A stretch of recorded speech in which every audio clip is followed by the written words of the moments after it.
Welcome back, Lemon Break. We got some Digimon deck profile coming to you. Again, kind of been out of the game for a little while. Not out of the game. Been playing, weekly at my tournaments. But I haven't made a video for a while. COVID recovery's been had a little rocky time there for a moment there, but I'm good now. So let's dive into the deck profile. We got Shoutmon today. Shoutmon does good things. It plays a lot like Ragnarlordmon did. You invest in a stack, swing, do 3-4 security hits. It's got Blitz. It's got Blitz Omni. Does a lot of things. So let's kind of dive into it real quick. Let's not waste any time. Alright, red baby lineup is the same as most of my red decks. We got 4 Koromon, 1 Digimon. Well, most of my red decks we do 4 Digimon, 1 Koromon. In this situation, we're doing 4 Koromon, 1 Digimon, because building up a stack for Shoutmon is actually easier in this deck than it is to get 5 in your opponent's trash with Digimon. So we're gonna we swapped the baby count and we went for 4 Koromons and 1 Digimons for damage boost. Basically, is the only reason. We got to get those numbers up. Can't be having rookie numbers, especially for red. Red's known for big numbers. Rookie spread. We're kind of breeze through it as well. A lot of the cards you've seen already on this channel, so I'm just gonna kind of breeze through it. Play 2 Biomons for your level 2 plays. It's nice to go into a blocker instead of paying 5 for Cordramon or 6 for Mono Chromon.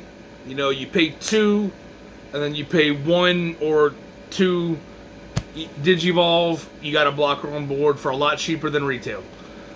So that's also for rush abilities as well. If you got to do some rookie rush action, sometimes you don't see the things you need to, and you got to opt for your rookies to win you the game. So our 2 cost Biomons help us do that. Next, we play 2 Guiomons. When there's 5 in your opponent's trash, this Digimon gets 1k. So again, for the damage boost, that's really it. That we're trying to get our big numbers here, because what's good about security attack plus 3 if the first security is going to kill you because you have an 11k monster with security attack plus 3. You kind of want to get numbers, you kind of want to get him bigger so he can survive those full checks to get the OTK in possibly. So we run 2 of him, we run 4 Agumon for the inheritable, 1k. And then we run 4 of the bread and butter Shoutmon. We don't only run him for his inheritable, so let me explain his actual effect. On play, reveal the top 5 of your deck, and then you may add 1 Shoutmon, 1 card with Shoutmon in its name, and 1 card with Blitz in its name. So you can add 2 things potentially. It has to be a Shoutmon, and it has to be a card with Blitz. So you can add Blitz Omnimon with this card. You can add Zeeg Greymon, you can add Shoutmon DX, you can add Shoutmon himself, you can add Omni Shoutmon, and really that's, I think, it. So, yeah, and it's 1 in 1, so you can't add 2 Shoutmons. It has to, well, I mean, you can add 2 Shoutmons, you can add a Shoutmon, like an Omni Shoutmon or a Shoutmon and a Shoutmon DX. Because the Shoutmon DX meets your Blitz requirement, and Shoutmon meets your Shoutmon requirement. So, if you play this and you reveal an Omni Shoutmon and a Shoutmon DX, you can grab both of them because Omni Shoutmon meets your Shoutmon requirement, and Blitz is on Shoutmon DX, meeting that requirement as well. So, I think that's it for our rookie lineup. We play only 12 rookies because we have a couple of cheap, what's it called, level 4s. So if we don't see a rookie, we can play it for real cheap if we absolutely need to. And I think he's our next card. Yeah, we'll play 2 Fugamons. Level 3, 3 cost play. It's very important. If we don't see rookies, he is our honorary rookie. He's our pseudo rookie. He costs 3. Play him for 3, go right until level 5. He's also a 1 cost Evo if we need to get up if we need to get up to Shoutmon quickly. So that's why he's in here. Low play cost, low Evo cost. We never swing with him. He's a little weak, 3,000. So he's only here to be a quick rush level 4 to get into our level 5s quickly by playing him for 3 or evolving him for 1. That's all he's in here for. And then next, our blockers, we play 2-2 split. We play 2 Monochromon for our 1 cost blocker, 5k. And then we play 2 of our Cordramons for a 2 cost, 5k play cost, 6k blockers. I do the 2-2 split. I'm going to explain it real quickly. Nidhoggmon and Shoutmon mirrors are nuts. They will get rid of your blockers, your 5k blockers. So, if you want to keep blockers, you need to play some 6k blockers. Also, the yellow matchup, 5k reduction is a lot easier for them to do than 6k reduction. So sometimes your Cordramon will stay at 1k, be able to block an attack for you. So that's why I do the 2-2 split. Nidhogg and Shoutmon mirrors and 5k reductions are too prominent right now in the meta game. So I feel like a 2-2 split's fine. If we need to, you know, bust out into our higher levels for cheap Evo costs, Monochromon does that for us. And if we actually need blockers to sit on the field and live through all these crazy effects that we have these days, Cordramon does that for us. And then moving on to some Greymons, we have 2 Tamer Party art, but it is the BT1 Greymon with the inheritable of 2k DP boost. Again, we're trying to get our numbers up there. To keep it simple, again, what good is security attack plus 3 if it's an 11k and he dies off the first check? That's why we try to get numbers big. And then we got, of course, the security attack plus 1 Greymon for our security attack plus X. Big hits is what we're trying to do. Capping off the level 4s at 12 count. Moving on to our level 5s. We play, of course, it's a Shoutmon deck. We play 4 of the Omni Shoutmon. Omni Shoutmon's really good. It can evolve straight from a rookie Shoutmon for a cost of 4. So if we're not seeing any level 4s, then we need to go into that Shoutmon real quick. If we got a Shoutmon DX sitting in hand or a Zeeg sitting in hand, and we're ready to fire off, and we only got a Shoutmon rookie on the board, Omni Shoutmon's going to get us there without seeing a level 4. So, and then the inheritable, if this Digimon has Blitz, security attack plus 1. That's simple. Big hits, big numbers. Security attack plus X is what we're trying to do. Same reason, Volcdramon, my bad. Security attack plus 1 inheritable. That's what we're using them for. Next level 5s, we got 2 Metal Greymons. Technically, we have 3 Metal Greymons. This Metal Greymon can be a boss himself. You know, they win attacking, lose 5 memory is kind of bad.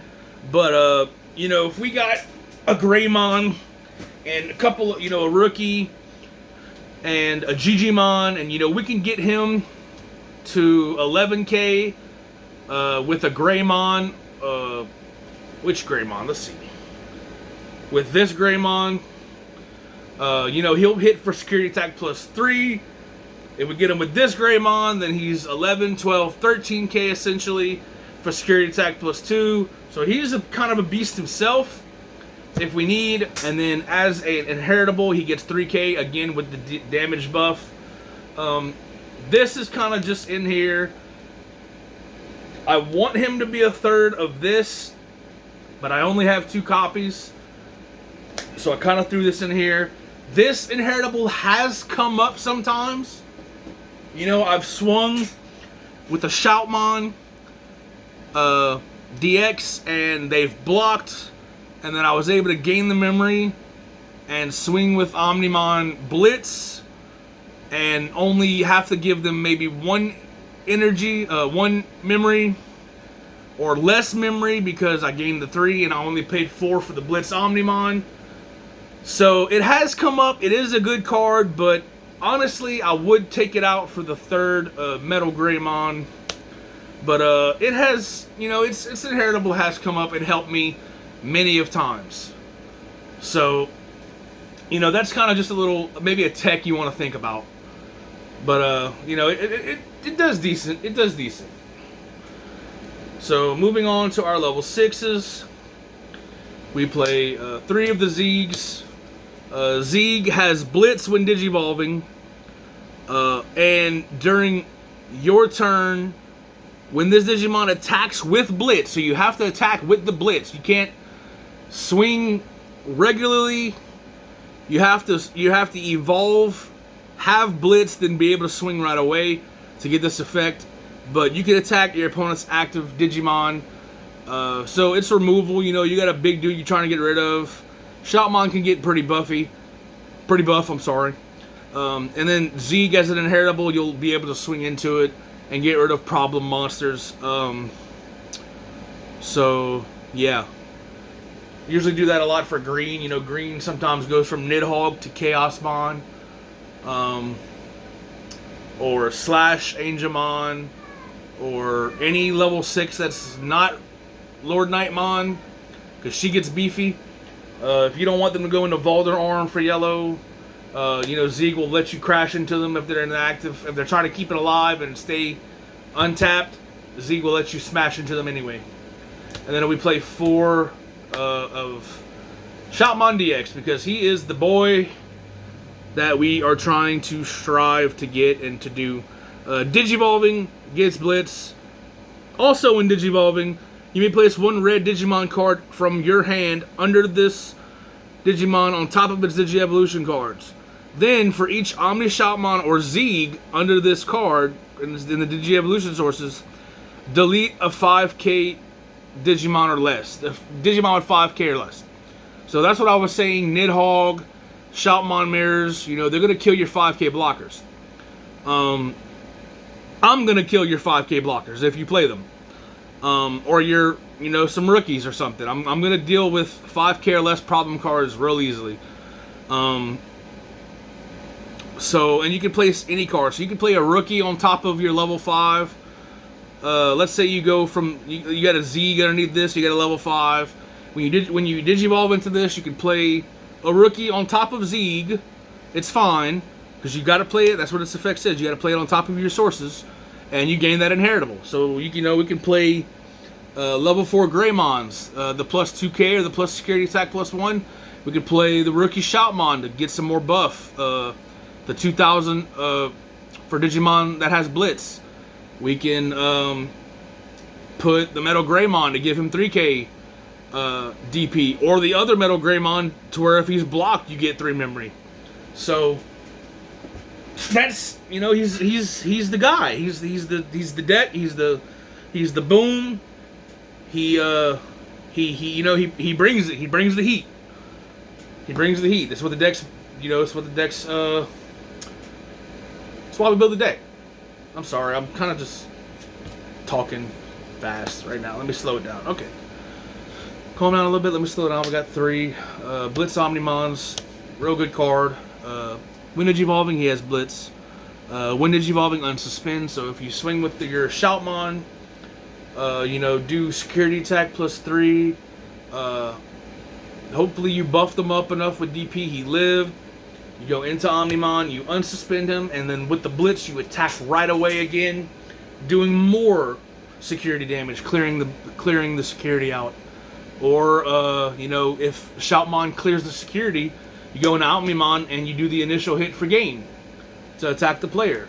And then all turns, if your opponent's effect would delete this Digimon or return it to the hand or deck, so Nidhogg, because Cocytus Breath, anything that bounces it to hand. It doesn't get around Digivolve. That's something I've learned kind of recently, but I kind of expected it already the way the effect is worded, because it doesn't say Digivolve. It says when it's deleted or returned to the hand or deck. You may prevent this card from leaving play by trashing a level 6 Digimon under this Digievolution source. So, let me back up again and go and say, so Zeeg's a level 6. Now so is Shoutmon. But Shoutmon evolves from a level 5 for 4.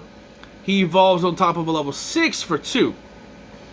So let's say you did this and you swung, and then whatever you do your stuff. They try to kill Omnimon or bounce it. You have 1 protection, 2 protection, because for every level 6 underneath him, you trash it, and he would not be destroyed or bounced to the deck or hand. So, if you went Zeeg and then you went Shoutmon and you wanted to put another Zeeg underneath him for, I don't know, just because you can, and then you have an Omnimon, you can protect him 3 times. So he's going to stay on the field for a while unless they Digivolve you. And that also doesn't, yeah, if an opponent's effect would delete it. So if they run it, they have to run into it. If they run into it, 14k, you can't protect it with the level 6 trash, but it's protected from card effects. Also, that counts security effects. So if you swing, the security is a Gaia Force, and they want to hit your Omnimon to not take no more damage. If you have a level 6 underneath it, just trash it, and he's protected. And he's still doing damage, because he's still on the field. So that's something nice to think about. He can keep himself alive. You don't really worry about him dying too often. And reason we play him over BT1 Omni or any other Omnis is for the Blitz and the Unsuspend. Sometimes he's game winning. Sometimes Shoutmon clears a couple of security and Omnimon clears the rest. And then next turn all you gotta do is bring up a rookie and hopefully they don't have a blocker and you swing for game. That's it. Next, now we're getting out of the Digimon area and we're going into the Tamers. We play 2 ties to start at the 3. Security attack +1 also comes in handy. Omnimon doesn't get this security attack +1 because it only goes to red Digimon. But Shoutmon gets the plus, Zeeg gets the plus. This helps them hit harder, and of course we start at 3. This card I added actually kind of just recently. So before I added Takumi, a big problem with this deck, believe it or not, even though we have the rookie Shoutmon that searches top 5 for up to 2 cards, we still had very bad consistency problems. So adding these 2 Takumis helped the consistency a lot. Most of the time, I kind of just need 1 Takumi to draw that extra off of a Digivolve. Sometimes we'll have the 2 Takumis in play, and we'll draw 3 off of the Digivolve total, and that helps with the consistency a lot. As well as all turns level 3 Digimon gain when attacking lose a memory. I've gone against Lord Nightmon players where they're playing Starmons, they're playing Bushi Agumons, they're playing Pulsemons, and they're playing, a lot of rookies because that's what they do. The Angelmon and the Lord Nightmon lets them play the Holy Knight or whatever, or a level 3 rookie, yellow. So a lot of times they have a board full of rookies. This has actually saved me a couple of turns just because they have 5 rookies on board and they only have maybe 2 energy. So they lose an energy every time they swing. So it usually saves me another turn to kind of come back. Maybe with the Shoutmon, kill some rookies, swing, blitz Omni, and kind of steal a game from behind. It does hurt you too, so once this is on the field, I tend to not do Rookie Rush. But until this is on the field, if I'm not seeing things and I gotta opt for Rookie Rush, I'm gonna Rookie Rush. But this is mainly in here for the consistency. When Digivolving, tap this to draw 1 extra card. As you know, you draw a card when you Digivolve already. So tapping this, you draw 1 for the Digivolve, 1 for this. You tap 2, you draw 1 for the Digivolve and 2. So the extra draw definitely helps consistency. The all turns rookies gain lose 1 memory when attacking is kind of just a bonus. And ending it off, we play 3 guys. You know, just short and sweet. I rarely play this for cost, to be honest with you. I only play it if I absolutely have to. If they have something I could not deal with, Lord Nightmon's a big one. If they have something I just can't deal with, I'm gonna guy it. But most of the time, I'm praying that it's insecurity. And that's basically it, guys. I hope you like it. I've been playing this deck the past, oh lord, many weeks. I've taken a break from green OTK, and I've been playing this a lot. It wasn't expensive to build, other than the Omnis. The Omnis at the time were like 15, 20. Now they're like maybe 8, maybe 5. I don't know. But this deck's really good. As every deck in Digimon, if you draw right, it's really good. But, you know, bricking is a thing in this game. We don't have mulligans. It's unfortunate, but I understand it. It keeps the game, you know, not basic, but it keeps it, definitely keeps it interesting. But it keeps it fair. The no mulligan thing, I find, it makes $20 decks have a chance against $300 decks. Is something that I've noticed. At least this is just me personally. But, so yeah, until, you know, I don't think there's going to be a mulligan rule. That's the name of the game. You know, sometimes you draw good hands, sometimes you draw bad hands. That's how Digimon is. But the Shoutmons and the Takumis kind of help your consistency. It helps you see what you need a little bit quicker. You set up the Shoutmon, you swing for umpteenth security checks, and then you win with Omnimon. You know, it's that simple. Really good deck, does a lot of things. I can't wait till set 6 though. Jestmon and Sisters, bruh. Sister Mons and Jestmons. I'm so excited. Gallant Mons. I'm so hyped. As soon as we get that set comes out, I'm building that deck, and I'm going to give you guys a profile of it. Until next time, I hope you enjoy it. I hope you use this deck profile. I hope you like it. Like, comment, subscribe. You know, we're always looking for feedback. What would you like to see? What would you like us to do? You know, we're always looking for stuff like that. So, as always, until next time, Limit Break. Peace.